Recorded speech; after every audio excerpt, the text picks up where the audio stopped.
Bien, yo me estoy abusando de algo que le escuché esta mañana a mi colega Jairo Straquia, que dijo, el que hizo un trabajo muy interesante sobre la dolarización en Ecuador y en otros lugares fue Levi Yeyati. Entonces, como ahora apareció otra vez con fuerza el tema de la dolarización, incluso hay un proyecto de ley de un diputado radical, me gustaría preguntarle qué opina. ¿Sobre qué? ¿Sobre la dolarización o sobre el proyecto? Sobre la dolarización primero. La dolarización, mira, la dolarización tiene una ventaja y muchas desventajas. La ventaja es que elimina el llamado riesgo cambiario. Básicamente eliminas el tipo de cambio, por lo tanto no puede haber una devaluación casi por construcción. Pero hay un dicho gringo que dice que a veces por hacer demasiado uno tira el agua de la bañadera del bebé con el bebé también. Y de alguna forma la dolarización lo que hace es, al eliminar el tipo de cambio, que es un instrumento que usan todos los países para morigerar las crisis, por ejemplo, o eliminar la posibilidad de emitir, por ejemplo, pensemos qué habría sido de Argentina si no hubiéramos podido emitir en el medio de la crisis de la pandemia. Claro. Entonces lo que está haciendo es atarse las manos de un modo que puede ser excesivo y posiblemente innecesario si uno entiende que existen políticas monetarias, fiscal, e incluso políticas de acuerdo de precios, algunos dirán, los más heterodoxos, que pueden bajar la inflación sin matar al bebé. Entonces, yo pienso que la dolarización, de vuelta, elimina algunos riesgos, pero los países que la implementaron enfrentaron luego las restricciones que impone la dolarización y tienen crisis o recesiones más pronunciadas, pusieron menos dinero fiscal, menos estímulo durante la pandemia, estamos hablando de El Salvador y Ecuador, menos que el resto de Latinoamérica, y en muchos casos trataron de ver cómo salir después de haber estabilizado, y la verdad es que la dolarización, hasta donde yo sé, es irreversible. Entonces son soluciones o atajos que uno tiene que pensar mucho porque después tiene que vivir toda la vida con las contraindicaciones. Claro, clarísimo. En el caso de Ecuador, que creo que es uno de los casos que usted estuvo analizando, ¿en qué redundó? ¿Qué fue lo más positivo? Quizás esto de parar la inflación y el efecto negativo, porque todavía siguen con la economía dolarizada ellos.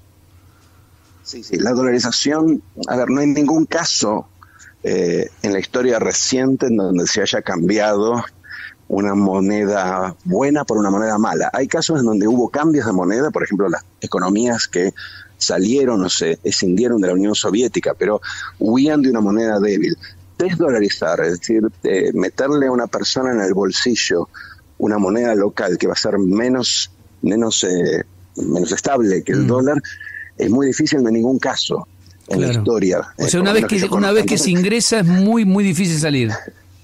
Yo diría que es virtualmente imposible. Es difícil y es políticamente imposible porque nadie lo va a intentar. Claro. De hecho, siempre pongo el caso. A mí en un momento me contrataron para asesorar sobre el tema de dolarización en El Salvador. Hicieron una evaluación de las ganancias y pérdidas y en el fondo que pensara cómo podría ser hipotéticamente un escenario de salida. Pero en un momento hablando con la gente del gobierno, el mismo gobierno me expresaba que jamás saldrían ellos, porque decían textualmente, si un gobierno de izquierda, en ese caso era un gobierno que venía era un ex terrorista, no sé llamarlo, un ex frente de Farabundo Martí. Farabundo Martí, exacto. El presidente en un momento dice, si nosotros llegamos a salir de la dolarización, no gobierna más un partido de izquierda en los próximos 100 años en El Salvador.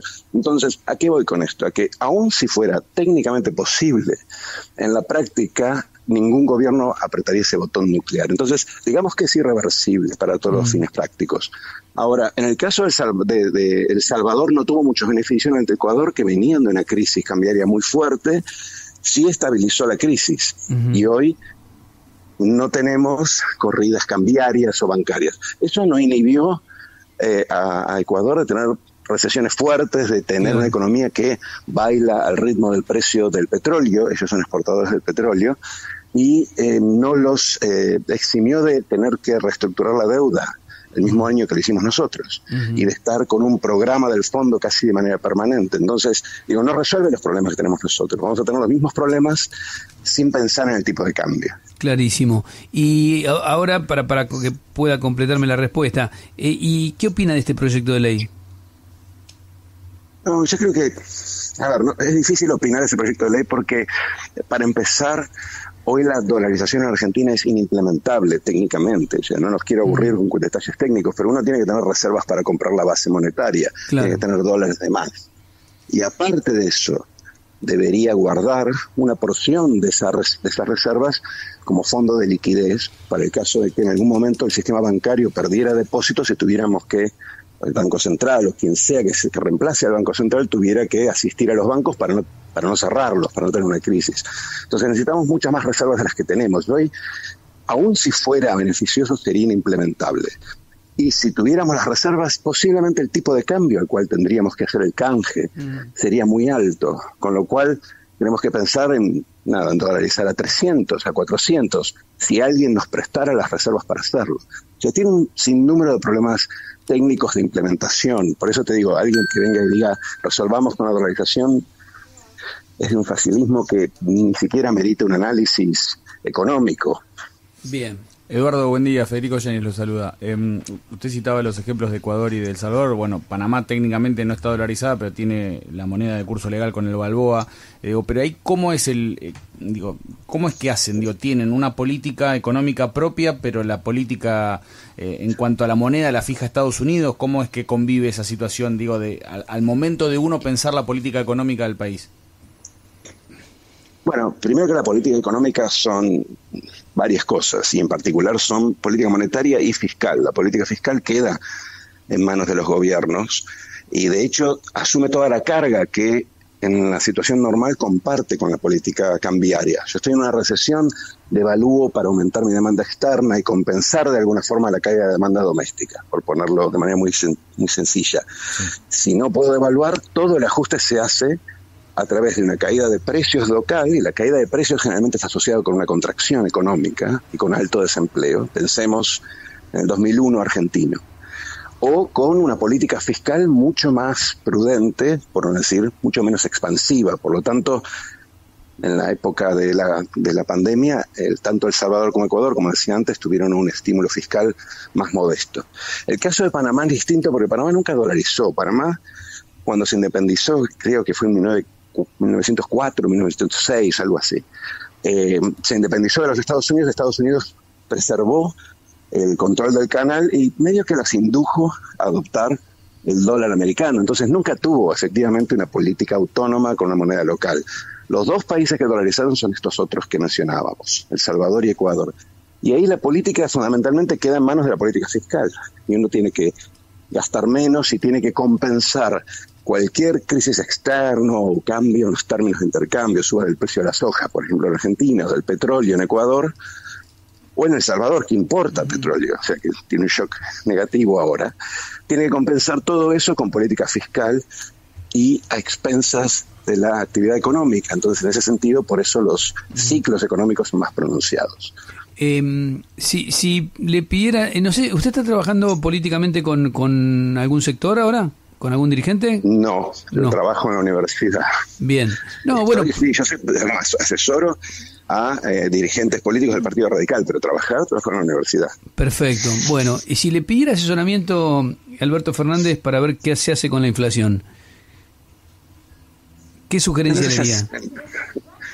Voy a caer en lugares comunes, pero la inflación argentina es un fenómeno muy complicado porque cada nuevo error que se va sumando debilita los instrumentos tradicionales. Hoy, si tuviéramos que tener un plan antiinflacionario, tendríamos que atacarlo con una batería de medidas. O sea, nadie que venga y te diga la solución pasa por subir tasas o acordar precios, te va a estar contando toda la historia.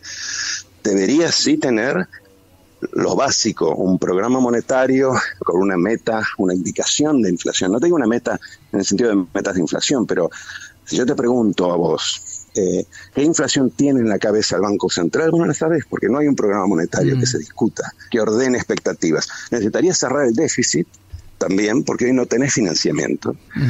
El Estado está quebrado, está fuera de los mercados, ha maximizado lo que puede obtener de las multilaterales, y entonces solo se financia con inflación. Entonces, si hay déficit fiscal, el mercado anticipa inflación y remarca. Tendrías que hacer algún acuerdo de precios seguramente, aunque sea orientativo, Y sobre todo tenés que tener convicción y credibilidad, porque si no, ninguna de estas cosas te funciona. Claro. Y ahí es donde creo que el gobierno se ha perdido el tren. Clarísimo, por cuestiones más políticas que económicas, ¿no? Bueno, un poco y un poco. El gobierno nunca tuvo convicción en alguno de estos pilares, en que tenía que tener una política fiscal contractiva al inicio para frenar la inflación. Nunca se expresó en estos términos. Y el Banco Central ha estado ausente. O sea, hoy no tenemos no hay un mensaje del Banco Central sobre hacia dónde va la economía en términos nominales, en términos de tasa de interés, inflación y tipo de cambio. Entonces, hay una falta de convicción que no se puede revertir con promesas a esta altura. Creo que es un poco tarde. El próximo gobierno tampoco va a tener tanto tiempo. Posiblemente tenga que hacer lo que sea que haga, espero que todas estas cosas, lo va a tener que hacer inmediatamente, porque si no, inmediatamente la sociedad le baja el pulgar y empieza a pensar la inflación por su cuenta. En la medida en que el gobierno no presente una orientación más o menos creíble, la inflación se desmadra, que es lo que estamos viendo ahora. La última y muy breve, porque me la apuntan en producción, es correcto. El diputado que propone la dolarización por vía ley es radical, usted asesora radicales. No, pero él es parte del bloque que se escindió del bloque radical. Yo asesoro al bloque radical. Ah, ok, él es el del sector de Lustó. Ok. Sí. Bien. Bueno, igual me deja un poco más tranquilo que un sector importante del radicalismo no esté pensando dolarizar. No. De hecho, no tengo que decir yo no soy un vocero del radicalismo, pero el presidente del Partido Radical salió claramente a criticar el proyecto ayer a la tarde. Bien. O sea, no estoy diciendo nada que no sea público. Eduardo, muchas gracias por atendernos. Gracias a ustedes. Eduardo Levi Yeyati, doctor en Economía, es decano de la Universidad de Itela además y asesora al bloque radical.